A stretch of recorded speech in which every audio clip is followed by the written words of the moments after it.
Okay, thank you very much. It's a great pleasure to be here. One of the things I found interesting so far today is that a lot of the people who've come up on the stage to speak have given credit to numerous people who've influenced their thinking. This has ranged from, Cardinal Newman, for instance, to Timothy Leary, which was an interesting choice, I think. If I can give any credit to anybody at all for what I'm going to do this afternoon, it's actually my granddaughter. My granddaughter Martha, who will be 3 years old in 2 weeks' time. And the reason for this is, a few weeks ago, I was thinking about what I was going to say today. And I was up in my study at home, and she suddenly arrived and said to me, "What are you doing, Grandad?" So I said, "Well, I've got to go and talk to all these people in London. And so I'm getting my presentation ready." She said, "Can I have a look?" So I went through several of the slides on PowerPoint. She said, "Grandad, that's really boring." And I thought, yeah, you could be right, actually. All right. Where is your presentation? It should be on the screen. It was earlier. Okay, don't worry, I can busk. She said, that's really boring, Grandad. So I said, "Well, what's wrong with it?" She said, "Well, haven't you got any pictures?" So I said, "Yeah, I can probably put some pictures in." And then she said, "When are you going to London?" So I told her, and she said, "And who are you talking to?" So I told her, and she said, "And when are you doing it?" And so I got out the draft program I had, and I thought, oh no, it's after lunch. So I said, "It's straight after lunch." And I said, "No, I've got a problem, Martha." I said, all these people, they will have had a lovely lunch. And the last thing they want to do is sit and listen to somebody. So what should I do? So she said, "Tell them a story." So later on, if you're really good, I'm going to tell you a story. Okay. So, right. Good. Okay, we seem to be there. Good. Okay, so I'm going to start off by... Okay. Just... Sorry, can't carry on. Okay. Right. I'm going to start off by actually telling you about something that happened a long time ago. So this isn't the title of today's talk, but this goes back to 2009. And I'd done quite a bit of work in Singapore prior to this. And I was asked to go and give a keynote at this conference. Now, it's the Asian Federation on Intellectual Disabilities. It's a very democratic organisation, as I'll demonstrate in a minute. And I went to this conference, and I had one of my PhD students, a Chinese lady, with me. And when she looked at the programme, she said, "Oh, here's your keynote." And she said, "But it's interesting if you look at the one that's following." She said, "Look at the time difference. You've been given here 45 minutes. The next speaker has been given 1 hour and 15 minutes. So I just jokingly said, "Well, that's because this speaker here must be far more important than I am." And she said, "Well, that doesn't seem right to me." She said, it really doesn't seem right. Actually, it was right, and I'm going to use this to illustrate a point in a minute. It was right because I gave my talk, and it seemed to go down very well, but this young lady who has Down syndrome came on and spoke after me. And, I was completely upstaged, I have to say. Afterwards, there were about 800 people at this conference, and they all went to speak to her and just ignored me. I can understand that. I'm not hurt. But they'd given her more time. And all the way through this conference, it struck me how democratic this conference was. Because they'd asked all the speakers, including myself actually, to fill in a form about our needs and how long it was going to take us to deliver what they'd asked us to do. Now, she had numerous speech difficulties. She was quite slow in her presentation, and therefore they'd given her extra time. And I thought, this is perhaps an interesting way of looking at what we're doing in terms of trying to address this whole notion of being more inclusive. This was about giving her an equal opportunity, and I'm going to talk about the term equal opportunity again in a minute, because I think equal opportunities often gets misinterpreted. And right the way through this afternoon, I'm going to mention one or two aspects of language that bother me. It's perhaps because my earliest studies were in English literature and I love language. But actually, some of the terminology that I've heard this morning, for instance, is something I would want to challenge occasionally. Not that there's anything wrong with the language per se, but it's sometimes the way we use it. And the semantics around inclusion, I think, are something which interests me greatly. Of course, when we talk about inclusion and we start to talk about rights and we start to talk about opportunities, we have masses and masses of international agreements, legislations. We've already had mention of the Sustainable Development Goals this morning, which are extremely important, obviously. But, we've had regulations about race, about gender, about disability, etc. And it's very, very laudable. We have all of these wonderful policies. And so we still have situations, for instance, where I have to decide whether I want to be included sometimes. For instance, would I wish to be included in a golf club, not that I play golf, but would I wish to be included in a golf club that doesn't admit women? And yet we've got legislation here that has been trying to promote opportunity for a long, long time. Would I want to belong to organisations that might not admit me because of my race or the colour of my skin? And yet those organisations do still exist within our society. So it's all very well having all this legislation, and I'm not saying the legislation isn't important. I think it is extremely important.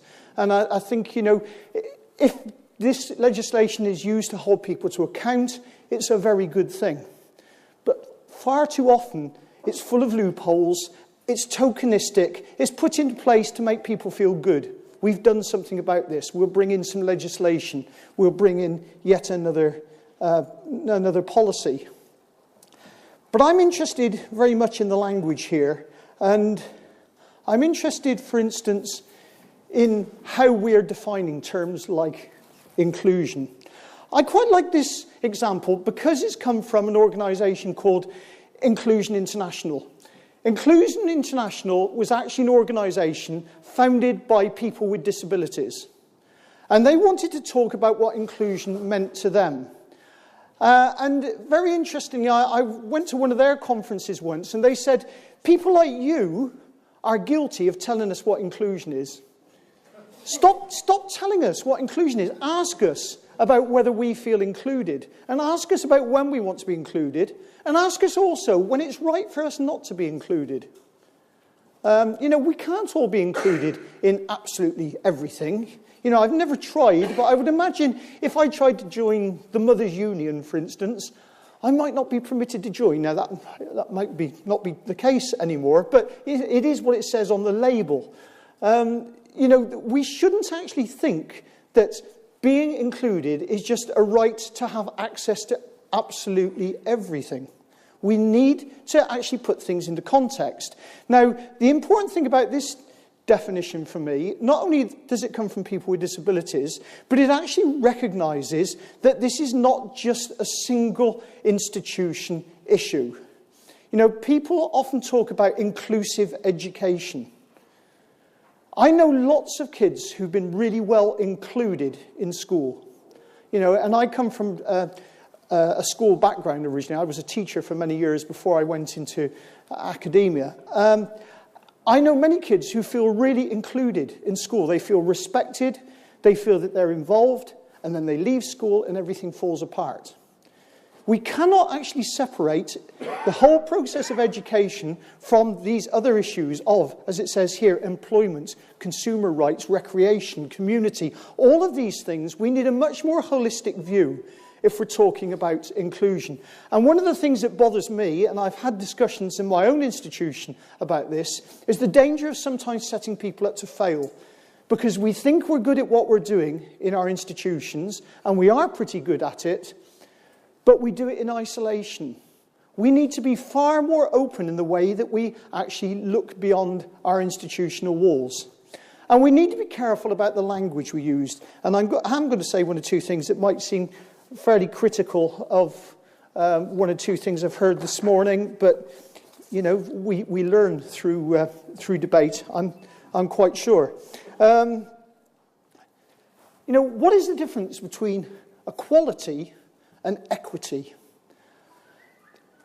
I go through university documentation regularly, and in fact the Vice-Chancellor at our place is quite sick of this, really, because we get documents around and it talks about we want to create equality.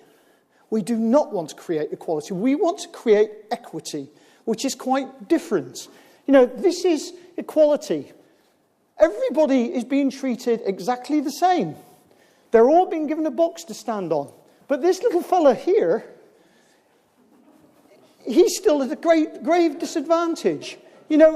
This is not any way of including people. On the other hand, in the second picture, everybody has an opportunity to see the event. This is about equity, which is a completely different concept.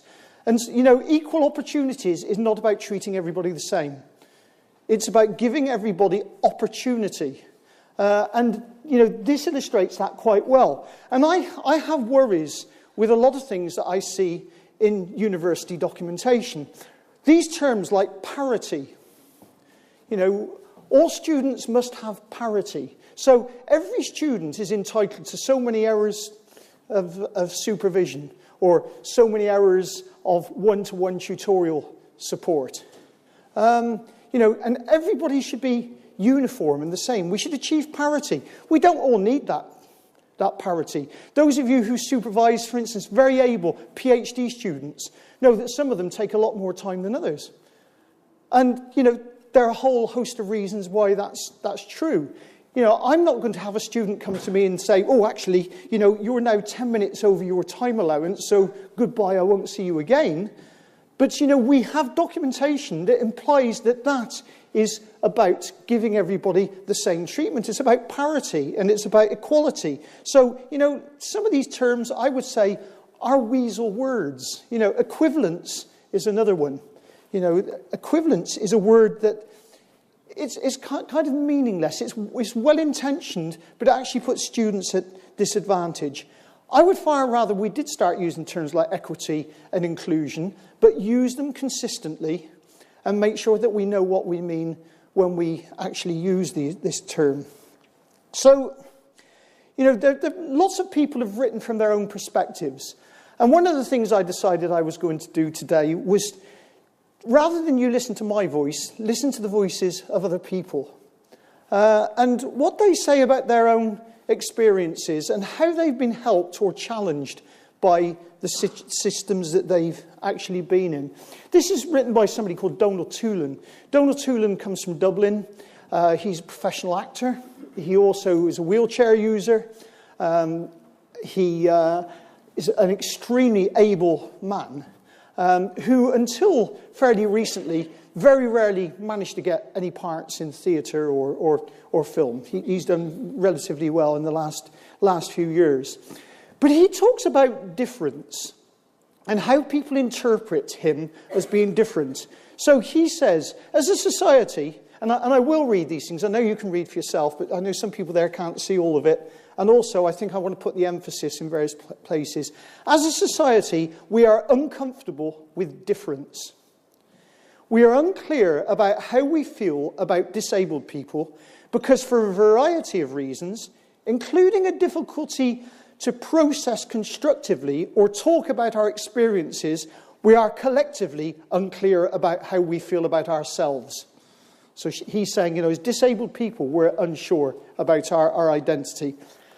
What constitutes person, identity, or self? If our sense of identity is to be seen purely in economic terms or in terms of a narrow definition of what is the norm, then those we perceive as different will be perceived as a threat to that notion of identity. The traveller, the refugee, those whose skin colour is different, gays and lesbians, those with different religious beliefs and disabled people all represent a threat to this narrow notion of success that is promoted by an influential elite. In other words, if you are in some way different, then expectations shift considerably. You cannot possibly be able to do this. I'll tell you a story here about a few years ago. I worked at Cambridge University on a project for a while And during that time, I was very fortunate on 2 occasions to meet Stephen Hawking. And those of you who've seen Stephen Hawking, or even seen Eddie Redmayne doing a very good imitation of Stephen Hawking, will know that he is a very disabled man. He uses a wheelchair for his mobility. He uses computer-aided voice system. And he has carers and attendants working with him all the time. He's also collectively, our collective brains in here, mathematically, I suspect, would be completely lost if we were in competition with him.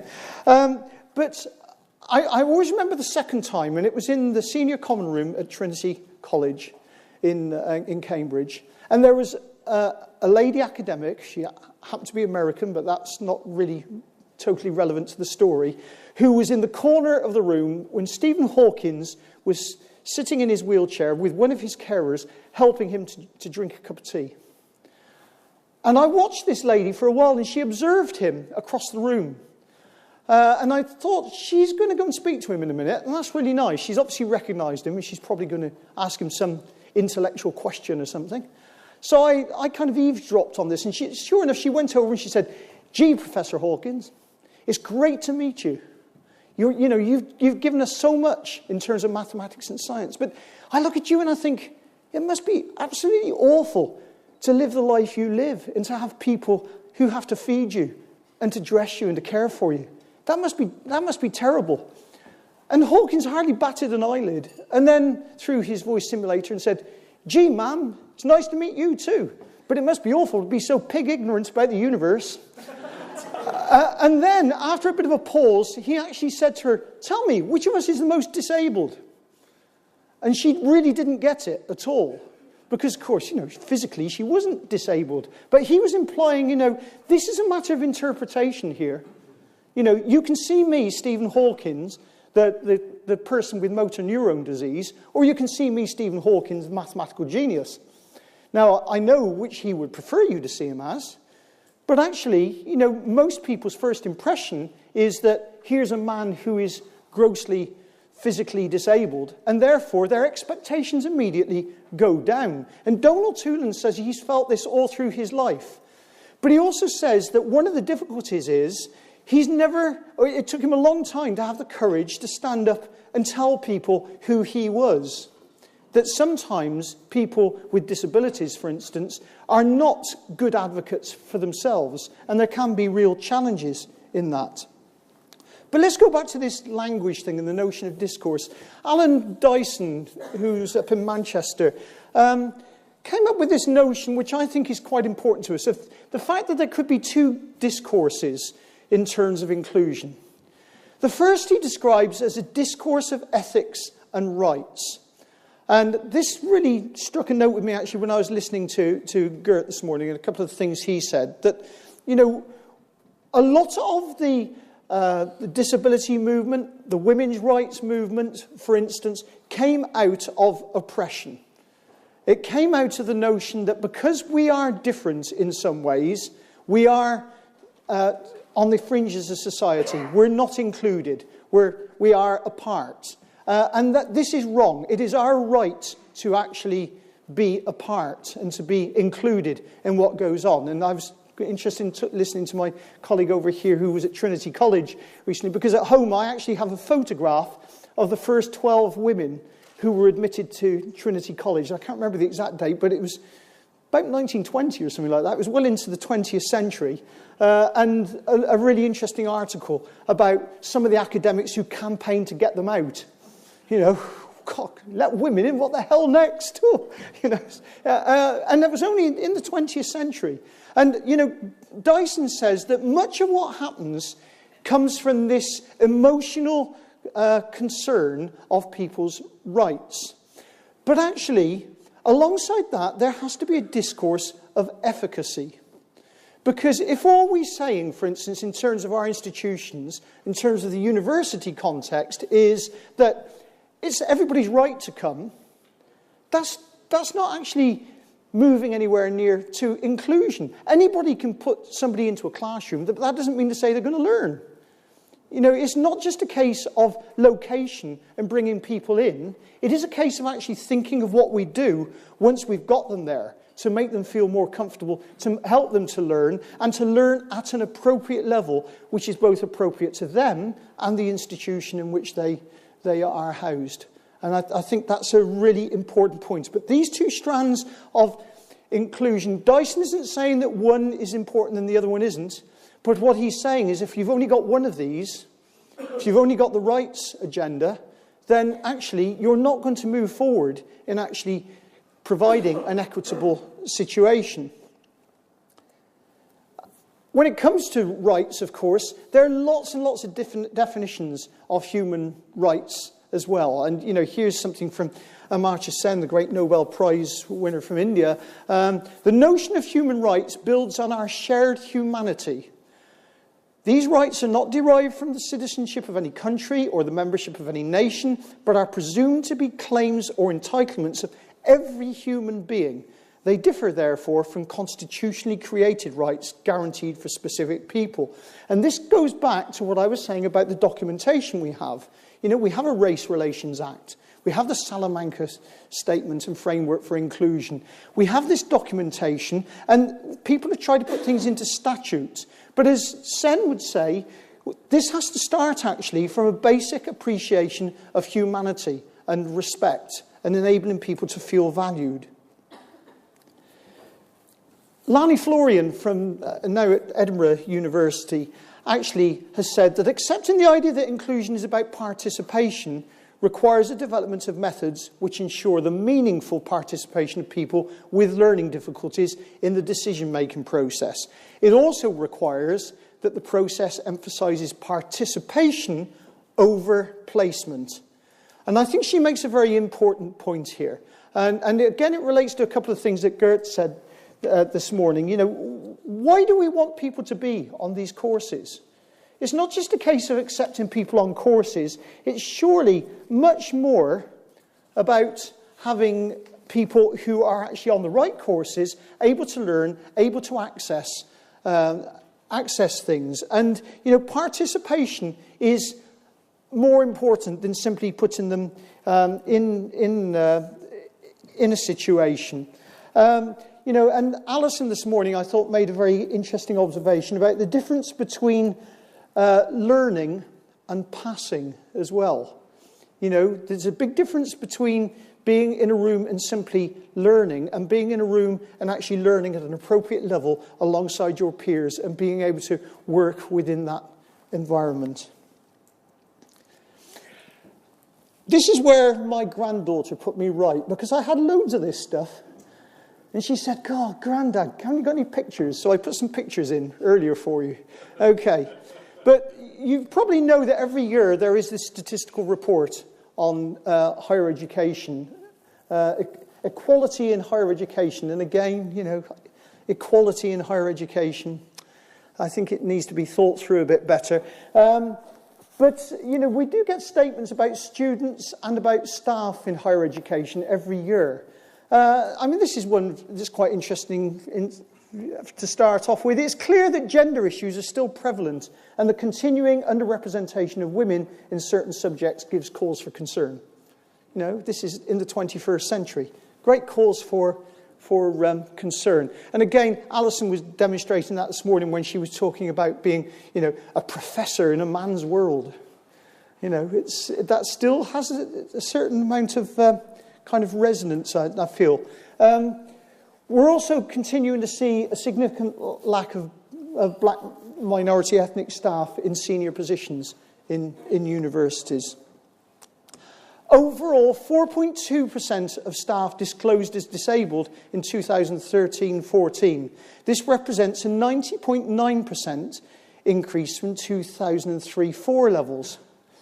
Now that's interesting itself, because that gives me some feeling of hope that actually maybe our institutions are becoming a little bit more aware and a little bit more accepting than they were in the past, and prepared to actually give people the support they need if they do disclose. When it comes to students, in 2013-14, the most commonly disclosed impairments amongst disabled students were a specific learning disability. Many of them get classified as dyslexic, for instance. Mental health condition, long-standing illness or health condition, and an impairment other than those listed. And I'm particularly interested in this one because of the notion of mental health here, which often doesn't get seen as a disability issue and yet can be one of the most debilitating factors in the learning of many students. Relatively high proportions of students studying creative arts and design, historical and philosophical studies, combined studies, and veterinary science discloses disabled. The veterinary science one I found quite interesting, actually. Disability disclosure rates were markedly lower amongst students studying business and administrative studies, engineering, technology, medicine and dentistry, and mathematical sciences. Now, I don't know if it's a fact, but a colleague of mine did point out that if you look at the figures for recruitment of students on those courses, there's a significant male dominance, which is perhaps significant, but maybe not.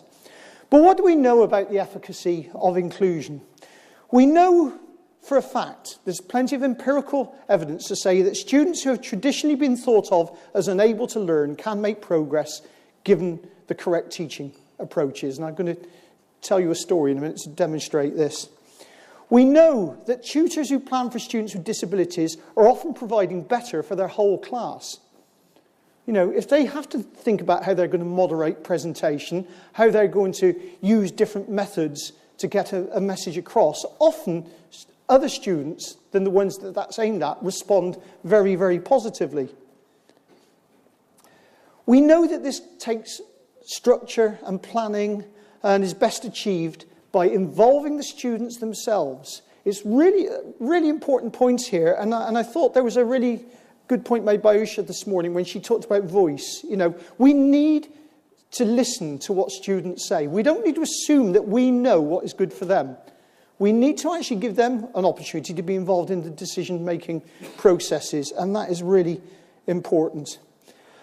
And we also know that the attitudes of managers have a dramatic impact upon the willingness and ability of establishments to address issues of exclusion. We see this greatly in our school system at the moment, and I will predict that we're going to see more and more of it in universities. We see more and more schools that are so driven by league tables and by a results-driven curriculum that they are now, particularly with academisation, where they have more control over what they do, refusing to take children who might actually impact negatively upon our results. And that has been a significant factor in many parts of the country. And I will predict that that will happen in universities as well. So I'm going to tell you about Mary. Mary's not her real name, and I just want to give a bit of background to Mary. Mary is somebody I've worked with quite a lot. She's a fascinating lady, and I saw her a few weeks ago and said, can I tell your story to this gathered audience? And we've done a double act before on this, and she's very happy for me to tell you the story as long as I change her name and I don't mention specific institutions. But Mary, who's now in her 30s, was born with cerebral palsy and quite a significant hearing loss. So she's a wheelchair user. She also has 2 post-oral hearing aids, and she has some difficulties with communication associated with her hearing loss and her cerebral palsy. When she was young, she attended a mainstream school until she was 7 years old. Her parents were adamant that they didn't want her to go to any kind of special provision. They knew that she was quite bright, so they got a local mainstream primary school to accept her. She was doing okay at school until she got to 7 years old. And she still got, actually, a letter from the school to her parents saying that she was unable to cope with school. And actually, Mary will say, no, school was unable to cope with me. And that's different. It's a different way of looking at things. She had a pretty miserable time for a while, and this is partly going back to the management issue, is when there was a change of head teacher at the school who had a very different attitude to what Mary should and shouldn't be doing. So she then transferred, very reluctantly on the part of her parents, to a special school. And she attended the special school until she was 16, and then she left and she went to a special vocational college. There aren't many in the country, but there are some specialist colleges for people with disabilities doing vocational courses. And she did some vocational courses, and she gained 2 A-levels, one at grade B and one at grade C. And she did pretty well in this special college. But she said all the time that this was happening, she felt that she wasn't part of the society that she was brought up in. That her brother and sister, for instance, had a completely different kind of life to her. Despite the fact that she got 2 A-levels, which neither her brother or sister did get. They left school at 16 and never went on to do A-levels. And she said, all the time I had the feeling that, and she'll be quite blunt about this, I'm clever, but it's all the people around me who are stupid. And that was the way that she actually viewed the world. So, having got her A-levels, she toured around England, quite literally. She dragged her father around universities, looking at issues of the 3 things that she talks about all the time: access, attitude, and expectation. And this is Mary's story about these things. Eventually, after several visits, she entered a North Midlands university, and she completed a degree in women's studies and graduated with a 2:1 degree, eventually. When she left the university, she applied for more than 100 jobs, and she got 3 interviews. All the other people on her course were getting interviews and getting jobs. And she says this was the most disheartening time of her life. She also talked about one of the hidden aspects of inclusion. Having been included in the university and various things up until then, she then found herself wondering how honest she should be.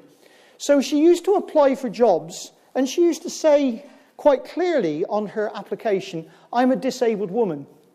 I'm a wheelchair user. Because she thought, I know that there are some places where I couldn't go for a job. If this is a job and I don't know, and it's up on the 10th floor of a building and there's no proper access, then I know I can't do it, and that's fine. So I need to disclose these things and be honest about it. But she said towards the end, I used to hide it. I used to wait till I turned up at interview and let them see for themselves. So she applied for more than 100 jobs. She did get a job eventually working for a local authority in an advocacy service where she was being an advocate for other people with disabilities, and she has done very well with that. And she got some part-time teaching on a childcare course in a local further education college, as it was at the time. And she's now married, she's got a child, and she's working in the same job. But it's interesting if we listen to Mary's words, because she talks about these 3 aspects: the physical, social, and attitudinal aspects of her life. And I'm going to read this because she's a very feisty young woman, and I really do need to give the emphasis. This is what it's like. People buzz around me like flies. You're in a wheelchair, so we must make sure you can get around the place. Within half an hour, I visited every single disabled loo on campus. I even used one of them. Within no time, I've been warned about dangerous curbs and difficult doors. I'm not really complaining. I know that people need to be seen to care, and we shouldn't discourage this. But I say, listen, let's have a plan. Let me go around the place with one other person for a few days. After this, if I have a problem, I'll let you know. So that's what I did. I've been living like this for 23 years, so I could predict where there would be problems. I'm really experienced at being disabled, and that means I've had to become good at sorting out problems. She told me of one university she went to where she literally had 3 people who'd been appointed from the Students' Union to take her round and to tour all the disabled facilities. And she said to one of the other students, do you do this for every student? And I said, no, of course we don't. She said, well, why are you doing it for me? And she said, this isn't about inclusion. It's about singling me out as being different. So physical access, a real issue for her. Attitudinal access, this is what she says. People who I meet fall into one of two categories. Those who see me and those who see the disability. And then she told me her recollections of a conversation at the first university she went to. So the tutor who she met said, "So what exactly is your difficulty?" And Mary said, "Sorry, I don't understand the question." "Well, what I mean is, what's your handicap?" That was literally the term used. And then she said, "I don't play golf." And the tutor said, "Pardon? I don't understand." And Mary said, "No, I notice. So I suppose you must be the one with the difficulty." And she said at that point the conversation ended because she'd made up her mind, if this is the tutor who's going to work with me and they're using this kind of language and they've seen the difficulty but they haven't seen me. Conversation 2. This is the university she went to. The tutor. "Tell me what you're good at doing." "I'm pretty good at most things, but I particularly like debating and arguing with people." I can vouch for this. The tutor said, "Good, that can be an effective way to learn. I like teaching people who can engage in a good debate." So the tutor then said, "What do you most want to gain from studying at this university?" And Mary said, "Just to show you that I'm as good at learning as any other student." "Oh, and to get a good-looking boyfriend." And the tutor said, "Well, I'm pretty sure that you can be as good as any of my other students. As for the boyfriend, I've been looking for one myself, but no luck yet, I'm afraid." And she said, this tutor greeted me with humour. It wasn't patronising, but she didn't say, "Oh, I've got to be really careful how I speak to this person because she's some kind of freak," which, Mary says she feels like sometimes. But this was about treating me like they would have done any of the other students. They asked me the same questions as they asked the other students. When I made a bit of a joke, they came back at me about it. And she said, that was really helpful. That was really good. And this is the university that she went to. And she says about her experience on these visits, "It was so important for me to meet the people I was going to have to study with, the tutors and some of the other students. Within 10 minutes, I could tell whether this was going to be okay for me." You talk about inclusion, but it's not about inclusion. It's simply a matter of common decency, of humanity. It's about having a sense of humour and laughing with me, not patronising me. It's about recognising that I'm not just this distorted body that I live in. That's just my outer existence. I'm Mary. I'm no better or worse than you, just different, but no more different than you are from the Queen or David Beckham. She said this to me, so in fact, she thinks I resemble the Queen more than David Beckham, which I think is very insulting. Within 10 minutes, no, 3 minutes, I knew that such and such a university was never going to be any good for me. But in less than 10 minutes, I knew that this other university would be just fine. Now, this is about Mary actually making these decisions for herself. It's about somebody letting her take control and actually see what is on offer for herself, rather than saying what should be on offer. Now, the most difficult area for her of those 3 areas was the one of social access. And this is what she said about this. "People sometimes ask me about the aids that I have. They see my wheelchair, my hearing aids, my adapted laptop, the physical things that make my life easier. If you took any of these away, life would be more difficult for sure. But the thing I really can't do without is my friends. These are people who really know me. They treat me as an equal. They've known me so long that they know instinctively when I need help and give it without a fuss. They know that if they give it when I don't need it, I will tell them to back off." Actually, she didn't use the word back, but I thought you might be a sensitive audience, so I modified it. When I first went to uni, the thing that worried me most was that I wouldn't have my friends around me. I was worried that I might be a curiosity, like some specimen in a museum. But that making real friends could be a problem. It was a problem sometimes, but actually part of the solution was down to me.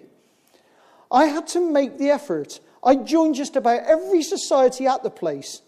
You should have seen their faces when I turned up at the rock climbing club. I wasn't serious. I know what I can and can't do. But we had a few laughs over a few beers discussing my potential as the first woman with cerebral palsy to climb Everest. That's how you make friends. Now, I think, that's funny, and she is a very funny young woman. It is funny, but she's making some really serious points there. I mean, one of the things that she said about one of the universities she visited was that they said to her, "You'll be okay here because we're forming a disabled students club." And she said, "Well, don't put my name down. Why the hell do I want to join a disabled students club? That's not what university is about. That's not what I want to go and study for." But she said, she also accepted that one of the things was somebody had to give her the confidence to take a certain amount of control.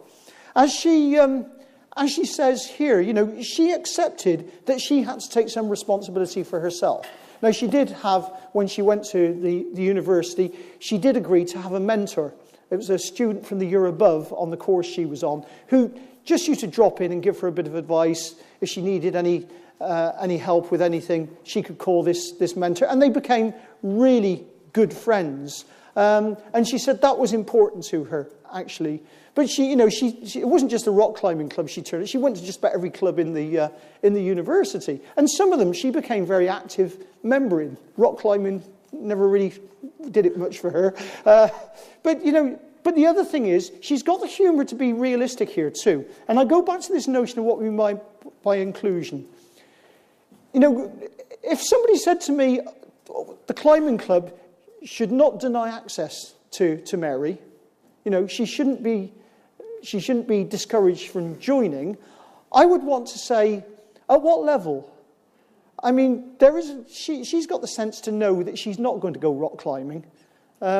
She knows that there are inherent dangers in that for her, and also that she'd be putting other people at risk, quite probably. This inclusion is not about saying you can do absolutely everything. Otherwise, I'm quite sure there are people here who would open the batting for their country, or, have played against Iceland the other week in the football and things. We have aspirations, we have interests, but we have to be realistic. And we have all found our own place in society without having to be pushed into these situations. So I'm going to argue that inclusion is about feeling included. It's an emotional thing for most people. Being included means being part of the whole decision-making process, not fitting into some preordained provision. And I've got to say, I do worry when I see some of my colleagues in university who are really well-meaning, and they establish all these support things, and, we've developed this new digital process so that when these students come, they can access. So have you asked them if that's what they want? No, but it's the latest gizmo, so it's bound to be good. Let's actually be a bit more democratic about this process than we have been about the situation up to now. It's not about changing individuals. It's about changing environments, attitudes, and expectations. Let's control the things that we can. Let's change the things that we can change. You're not going to cure Mary of her cerebral palsy. Let's just accept it for what it is. But let's change the things that can make life easier for her. Accepting people as they are, not as how you think they should be. And actually, labels like cerebral palsy themselves don't help. Labels like epilepsy, dyslexia, immediately people change their expectations, or they think they know what this means. He's dyslexic, so we must confuse all his letters. It makes things very simplistic. And it's not simplistic like that. It's no different from me saying, this is an Asian woman, so she's going to be a good learner, because that's what the statistics tell us. Let's get away from this errant nonsense. And it's also about recognising that time might be as important a factor as space or physical resources. Now, one of the things, I just want to finish Mary's story for you, because she went to university and she did a 3-year degree course in women's studies, but it took her 5 years. And the university made good accommodation for her. I remember when she was there, because I'd known her before she went off to university, and I remember having a telephone conversation with her, and she said, You know, one of the nicest things is my tutor said that this isn't a race, it's about learning. And the time constraints we put on learning are artificial. And okay, everybody else on my course is going to do it in 3 years. And it's going to take me longer. In fact, the university said to her, you know, it might take 6 or 7. And they'd have still supported her. They were also accommodating as well because they charged her for 3 years. You know, and things like that are important considerations. So things did take her a lot longer. She did have problems along the way. She did have problems sometimes making friends or keeping friends. She did have problems in terms of accessing some of the services that she needed. She did have times when there were things that she wanted to do but that she just couldn't do. So, you know, she knows that being included is not just simply about being put in the place. There's a lot of things that have to be done to give her the kind of emotional and attitudinal support that she needs. But the last thing I just want to leave you with is something that she said to me when I spoke to her about coming to this presentation. She said, you know, I hope that universities have changed a lot since I went through that interview system and going trawling around the universities. And she said, you know, one of the things I think they ought to do, and this is really quite radical, I suppose, is when you've got an application form and it says, would you like to declare a disability? They ought to get rid of that section. And they just ought to say, come, and we will address the issues when you get here.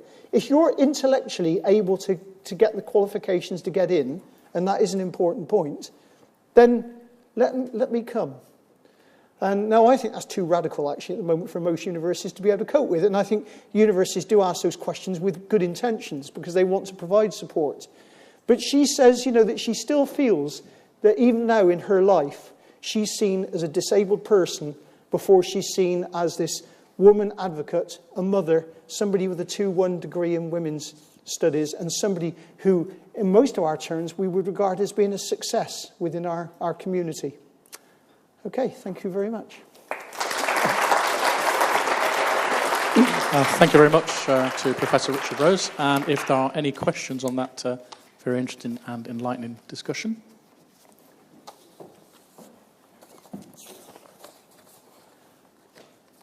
Yeah, I think we've got a question down here. When was she applying for jobs?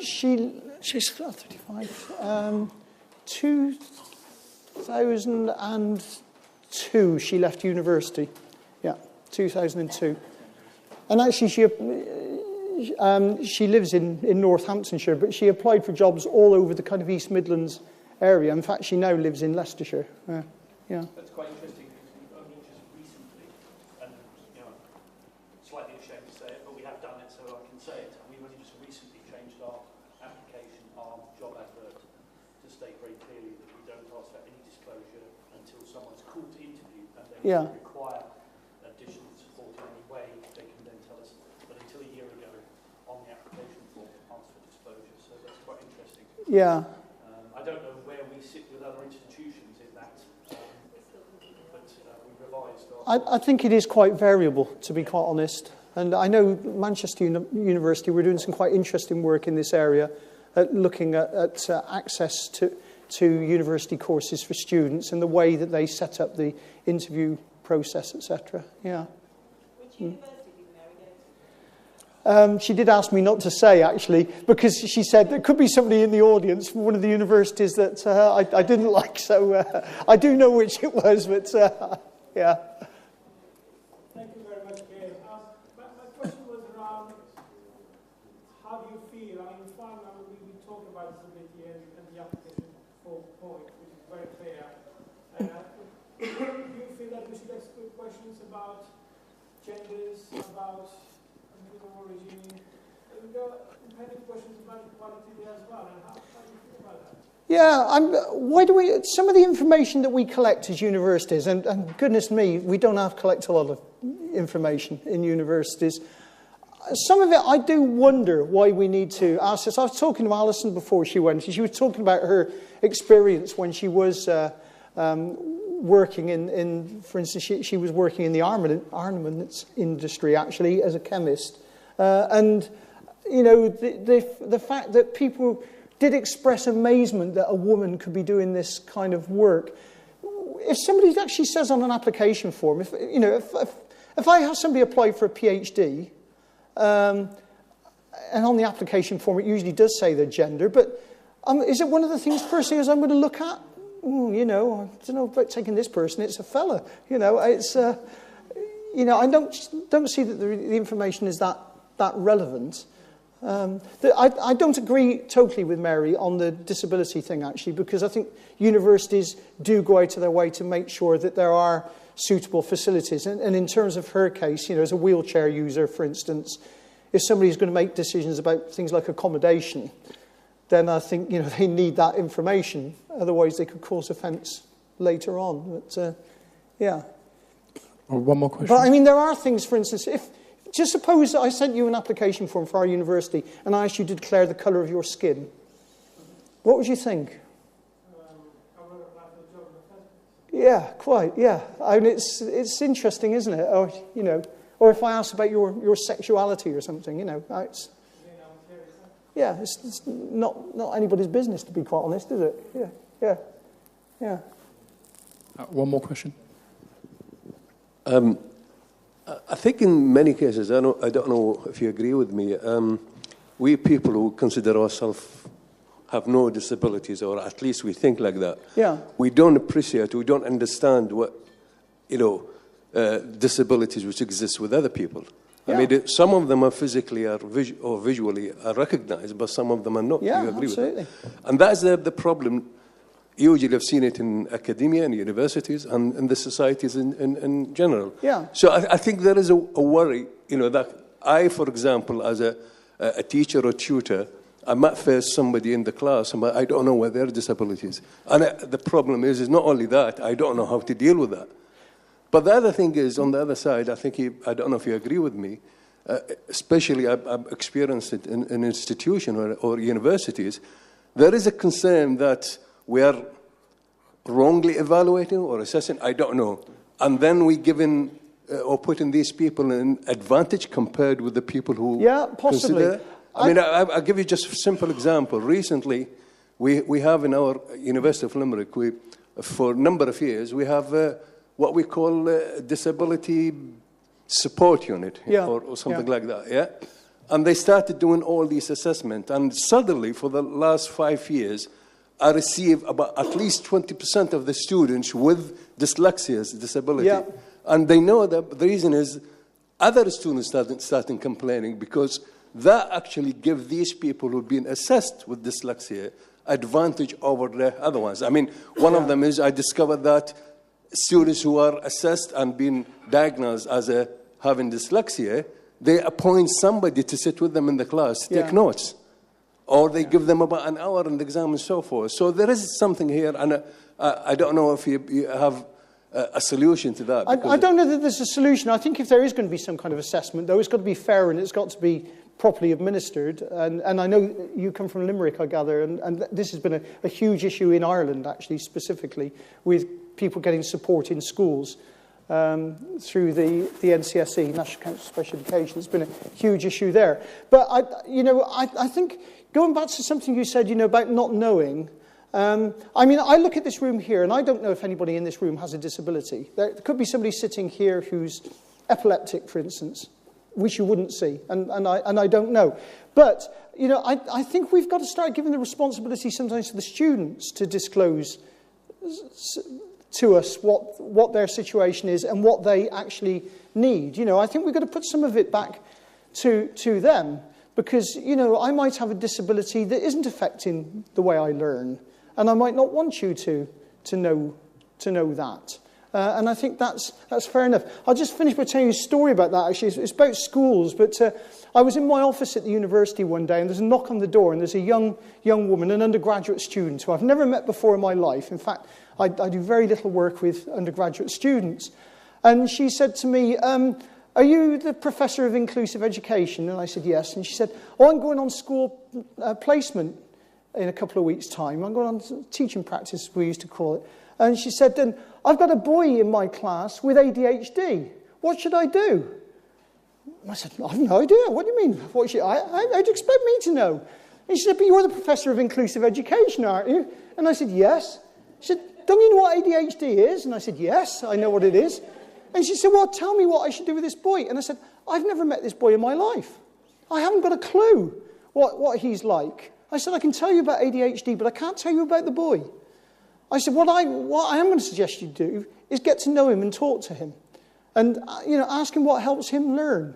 And see how you get on with him. And then perhaps come back and talk to me when you find out something about him. And, if you've got some ideas, we can talk them through.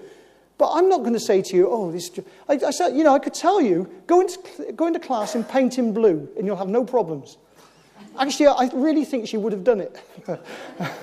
Because they want a pat answer. And there is no pat answer. And this stereotyping doesn't do anybody any favours. This is a child with ADHD, so this is what we do with them. As no different from, this is a professor, so we all know how to deal with professors, if only. Yeah, right.